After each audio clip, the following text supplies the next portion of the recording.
गुंडों मवालियों, भागने की करो तैयारी, इस बार बहन जी की है। एक एक गुंडे मवाली को प्रदेश के अंदर रहने नहीं देंगे। ये चैलेंज नहीं है, ये बीएसपी की कार्यशैली है। और बहुजन समाज पार्टी हवा में बात नहीं करती है। बहुजन समाज पार्टी इस काम को करके दिखाती है, फिर वो आपको बताने का काम करती है। और इससे ज्यादा गुंडा राज, बिहार से भी ज्यादा गुंडा राज, जंगल राज उत्तर प्रदेश में कायम था। बहु बेटियां सुरक्षित नहीं थी, हमारे युवा सुरक्षित नहीं थे, बहुजन समाज के लोगों के आए दिन हत्याएं हो रही थी। लेकिन जब बहन जी मुख्यमंत्री बनी, इसको चैलेंज के रूप में लिया और कह दिया गुंडा राज नहीं चलेगा। गुंडों ने हमारे लोगों को डराने या धमकाने की कोशिश करी कि अगर तुमने बीएसपी को वोट दिया तुम्हारी खैर नहीं। और बहन जी ने भी ऐलान कर दिया, अपनी जनता से, अपने लोगों से आह्वान कर दिया, चल गुंडों की छाती पर मोहर दबा दे हाथी पर।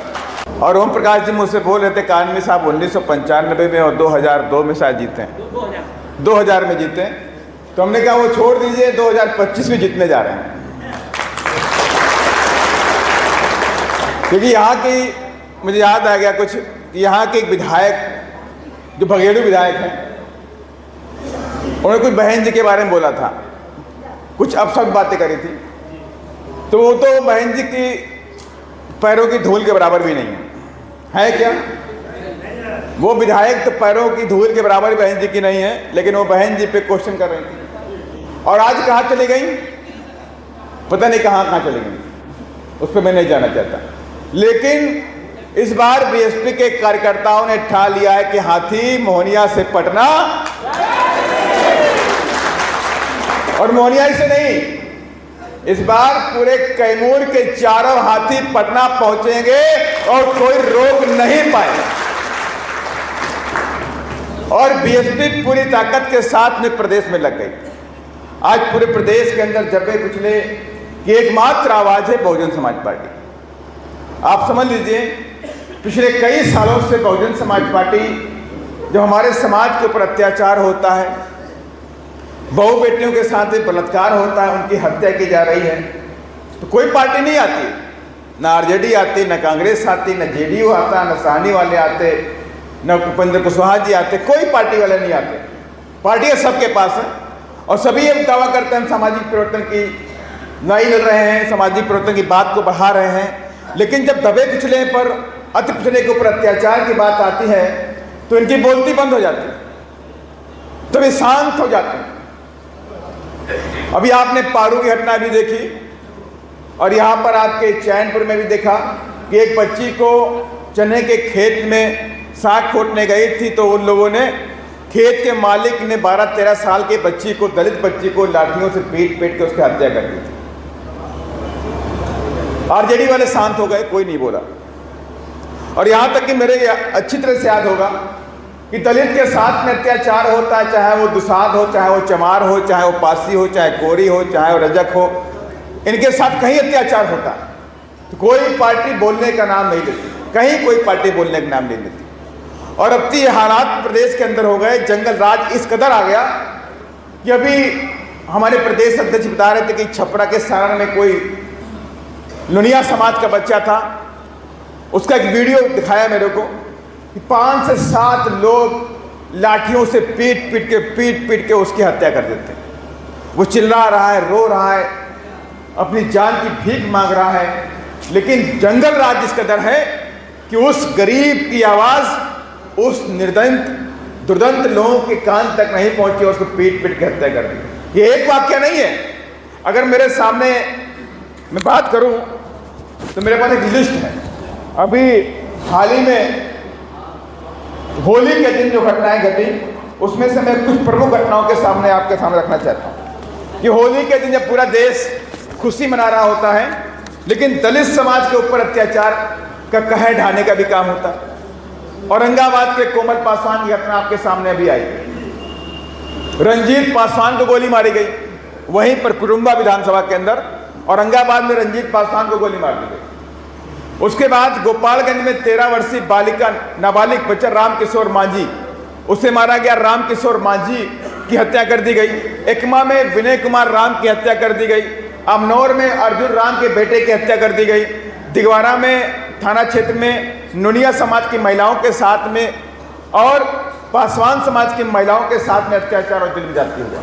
ये वो समस्याएं हैं जिन लोगों ने हमें कॉल किया, जिन लोगों ने हमें फ़ोन किया और जिन्हें विश्वास था कि हम अगर बीएसपी को फ़ोन करेंगे तो हमारी हेल्प करने के लिए, हमारी मदद करने के लिए तुरंत आने का काम करेंगे। और मैंने ये पहले बोला कि बहुजन समाज पार्टी बाद में है, ये मिशन और मूवमेंट और गरीबों की आवाज़ पहले। और आज पिछले कई सालों से बहुजन समाज पार्टी के तमाम जो कार्यकर्ता, तमाम नेतागण हैं, ये दबे कुचले लोगों की आवाज़ बने बैठे हुए। आपने देखा भी होगा नालंदा की जब घटना घटी मेरी समझ से राजगीर साइड में, जब वहां पर मुसहर समाज के लोगों के घरों में आग लगा दी गई। याद है कि नहीं याद है? 15 से 20 मुसहर समाज के लोग वहां पर झोपड़पट्टी बना के रहते थे, उनके मकानों में आग लगा दी गई। किसी ने कोई आवाज उनके पक्ष में उठाने का काम नहीं किया।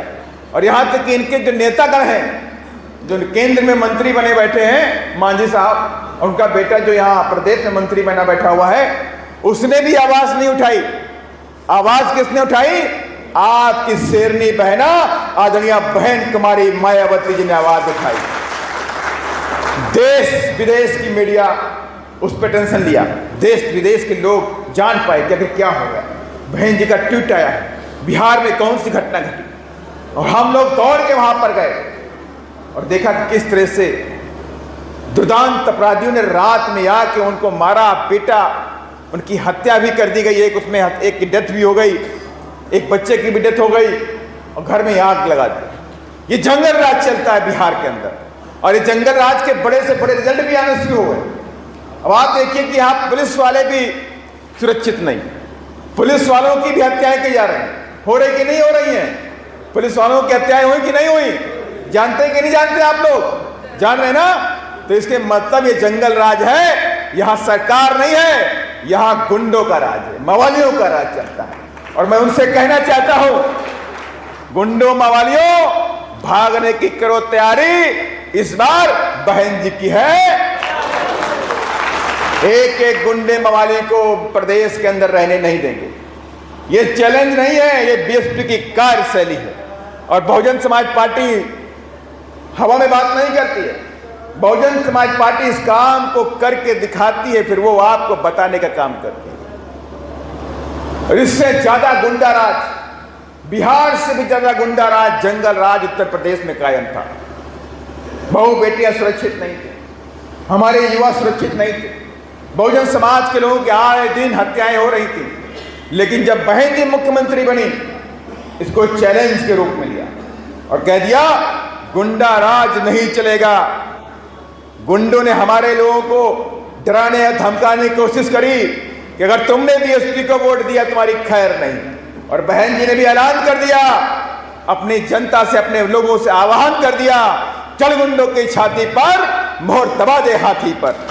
जब ये आह्वान किया, पूरे देश में क्रांति आई, पूरे प्रदेश के अंदर क्रांति आई और तमाम बहुजन समाज के लोग एक हो गए। जब तक आप एक नहीं होगे तो बात नहीं बनेगी। तमाम बहुजन समाज के लोग एक हो गए उत्तर प्रदेश के अंदर। चमार भी एक हो गया, पासी भी एक हो गया, दुसाध भी आ गया, रजक भी आ गया, कुशवाहा भी आ गया, कोरी भी आ गया, तमोली भी आ गया, राजभर भी आ गया, बिंद भी आ गया, मल्ला भी आ गया, निषाद भी आ गया। और सबने कह दिया अब हम बहन जी को बनाएंगे मुख्यमंत्री। और उन लोगों ने पूरी ताकत के साथ में हाथी का बटन दबाया और 2007 में बहन जी को फिर से पूरी बहुमत में मुख्यमंत्री बनाया और उत्तर प्रदेश की कुर्सी की ताज पर बहन जी को बैठाने का काम भी किया। और ये वक्त है, अब बिहार के अंदर भी वक्त आ गया और आज हम पूरे बहुजन समाज के लोगों को जोड़ने का काम कर रहे हैं। पूरे प्रदेश के अंदर जाए, अलग अलग विधानसभाओं में जाए, लोगों को समझाने का काम करें। और इसकी वानगी आपको प्रदेश हमारे मंच पर भी कैमूर में देखने को मिलेगी। आज तिवारी जी भी बैठे हुए हैं, यहाँ पर खरवार जी बैठे हैं, बिंद जी भी बैठे हुए हैं, यादव जी बैठे हुए हैं, पांडे जी बैठे हुए हैं, गुप्ता जी बैठे हुए हैं, मोहम्मद मुसलमान भी बैठा हुआ है, बैठा है कि नहीं बैठा है? ये पूरा का पूरा बहुजन समाज आज बीएसपी के मंच पर बैठा है और मुझे यकीन भी है कि इस भीड़ के अंदर भी बहुजन समाज बैठा हुआ है। और आज ये दावा हो चुका है, आज बीएसपी की ताकत को देख करके बीजेपी, आरजेडी, कांग्रेस, लोक जनशक्ति पार्टी, इन तमाम पार्टियों की नींद उड़ गई है।